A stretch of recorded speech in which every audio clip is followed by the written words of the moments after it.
With Sami Zayn possibly re-signing with WWE and Kevin Owens in a better position to be released by the company, this is Wrestling Hub. My name is John and you're watching the Wrestling Report for December 17th. Before we get into the rest of the video, make sure you subscribe to Wrestling Hub and turn on all notifications to stay up to date with everything in the world of pro wrestling. Also, don't forget to follow us on Instagram at Wrestling Hub Official and also follow us on Twitter at Wrestling_Hub.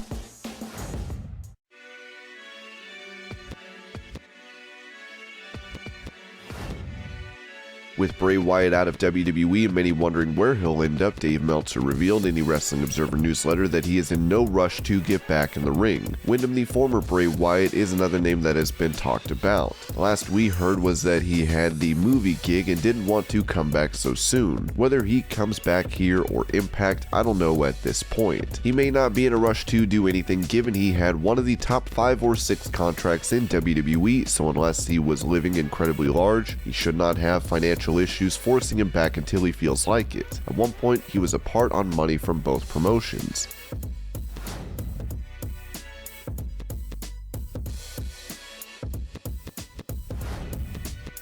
Since his debut in AEW, MJF has become one of the promotion's fast-rising stars. On his podcast, Jim Ross compared him to Paul Heyman. I think Tony Khan is booking MJF perfectly because he's not overexposing him. He's keeping him fresh. Of course, Max is really great at keeping himself fresh because Max loves Max. I don't blame him. If he doesn't have his own back, who does? He's very smart. Let me tell you this. Statement of the night may be that MJF is a younger, actually athletic version of Paul Heyman. I was around Heyman when he was in his 20s, a lot, and I helped Paul a great deal back when nobody wanted to work with him because he was so obstinate in their view. Well, I saw talent. Was he a pain in the rear? Absolutely. But he was our pain in the rear and he was my pain in the rear partner who made both of us better. So he did some good work in WCW before he ever got to WWE, I always thought. I enjoyed it, I can tell you that. So Max is a young Paul Heyman, only with muscles and athletic ability. So that just tells you where he ranks in my lexicon as some of the smartest guys I've ever been around in pro wrestling. The thing about it, he's in his mid-20s. So hopefully he won't ever self-destruct. He and I have had some really good talks over our tenure there at AEW. I always talk to him at every TV and we chat about different things. He asks questions that are intelligent questions, so you know that he's thinking about things that are spot on because of the questions that he asks or the subjects that he wants to discuss.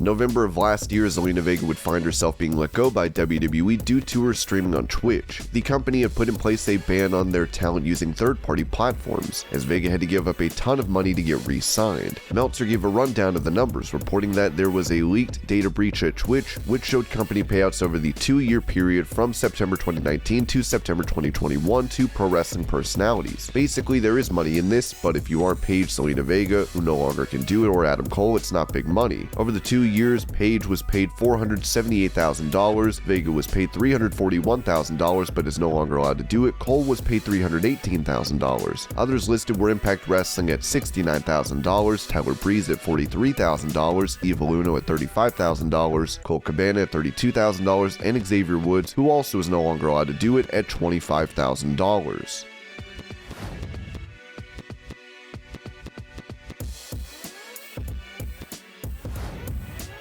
Following her main event match on Raw against Becky Lynch where Liv Morgan came close to winning the women's title, Liv has now revealed to ProZben Max that she was not originally in the main event of Raw. Not until that day did Becky Lynch and I were made aware that we were main eventing Raw. Throughout the week I was hoping so much that we would get to main event, because I really want to pay homage, but also so that we could do our thing, and I was just hoping it would be the main event. Then I discovered a couple hours into the day that we were going to be the main event, because originally we were not. We were not going to be the main event. It got switched, and so it was just so special.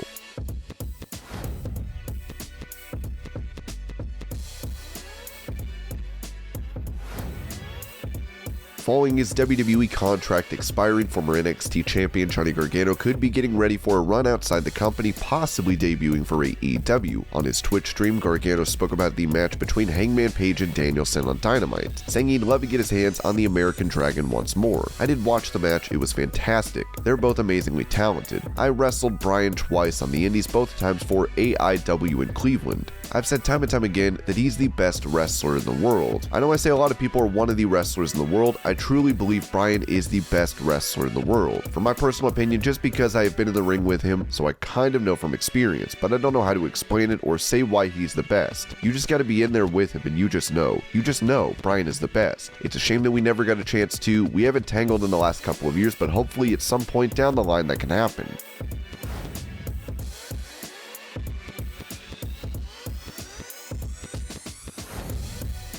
At the NWA Hard Times 2 event, Dirty Dango, formerly known as Fandango in WWE, made his debut. Talking at Insight with Chris Van Vliet, he revealed how he first met NWA owner Billy Corgan. I was at Drew McIntyre's wedding a few years ago. We're really close and Billy was there. When I got released, when you get released, you figure out who your real friends are. A lot of people you think you'll hear from, you don't. A lot of people you don't expect to reach out to you, they do, which is surprising. Understandably, it's weird when someone gets released that you're not close with. You know they're getting 1,000 text messages and it's a weird situation. Drew reached out to me and was like, if you want to try to get in with Billy, here is his contract. I gave him a call and he said, we're doing some tapings in December. We did 3 or 4 days in Atlanta, long days of filming, but it was like a family reunion. I saw my old buddies Mike Knox, Sam Adonis was there, and it was a reunion. Just a cliche analogy of, you have to be nice to everybody on your way up. Not saying the NWA is on the way down, but it's true. We're a weird niche community and we're all connected in some way. If you're a prick to somebody or screw someone over, there's a good chance you'll run into them again. But if you're cool and are nice to people, which I think I did, it was cool to see my old friends. Laid back atmosphere. It was fun.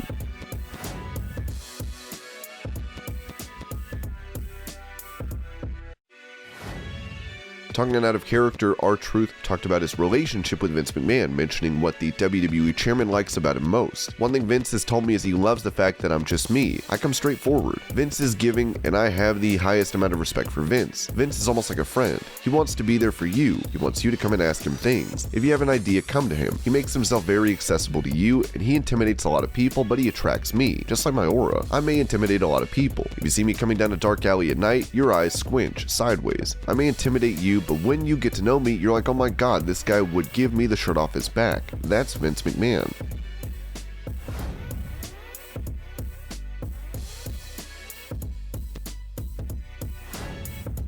The AEW roster has grown by leaps and bounds over the past few years, with them hiring top names recently like Adam Cole, Bryan Danielson, and CM Punk. With all these new stars coming into the company, Dark Order members John Silver and Alex Reynolds talked about this limiting TV time for the original crop of stars. Every time where people come in, people do get a little nervous and wonder what's going to happen. But all the people who have came in, AEW signed a lot of people in the last year and we're still on TV every week. It's great that we still have a spot. Obviously, these guys have much bigger name value than we have, but we're still being shown on TV. You always think about it and get a little nervous, but we're still there and on TV pretty much every week and having fun. Now I'm not as nervous and don't really think about it anymore. Reynolds would add, I think it plays into everyone's individual mindsets. Some people can sit back and be like, oh my god, they're bringing in all these huge names and get worried or are happy settling. But I feel like a lot of our talent almost take it as a challenge. What can we do to stand out even more to make sure we don't get forgotten about? It's almost like a healthy competition. They're bringing in these people, I'm going to do whatever I can to make sure we're still featured. It's a positive and healthy competition. Silver said what AEW is really known for and what the crowds are so awesome is, if the crowd likes you and they react to you and want to see you and are talking about you, you're going to be on TV. That's pretty much all that matters. If the crowd wants to see you, Tony is going to make sure they will see you. It's one of the biggest things and one of the reasons we have a very loud crowd reaction. The company in general has very loud crowds. The crowds know that if we cheer for this person, we're going to see him more. That's one thing AEW does very well. It's not just like top guy, you have to like this guy. Yeah, the crowd doesn't care, but that's who we want. That's not what happens in AEW. If the crowd is reacting to you, you're going to be on TV and you're going to be shown. It's awesome that we work in a company that does that.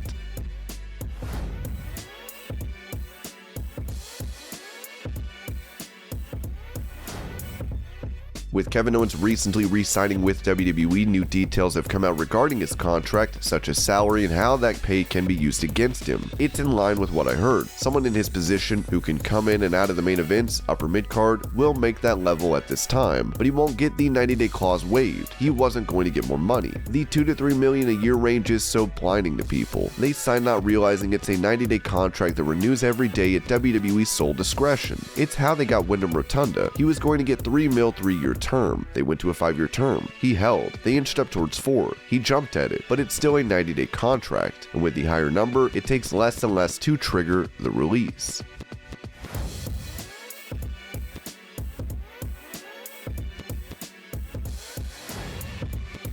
Speaking of Kevin Owens re-signing with WWE, it seems his good pal Sami Zayn might have done the same, as it was noted in The Observer that there has also been locker room talk that Sami Zayn did re-sign with WWE as well, but WWE sources have not confirmed Zayn having signed to us yet.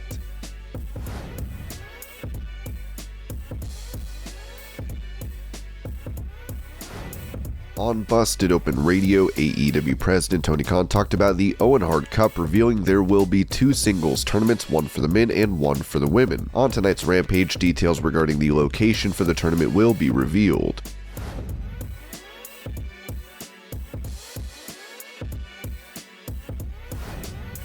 While she is in a well-received feud with Naomi on SmackDown, there were apparently plans for Sonya Deville to be a part of Money in the Bank, as Fightful noted. During the revolving door that was the SmackDown roster around Money in the Bank in July, we can confirm that WWE actually had graphics made featuring Deville as a Money in the Bank competitor. Of course, that didn't end up happening. And this was your Pro Wrestling News Update. I hope you're all having a great day. Thank you so much for watching, and I'll see you later.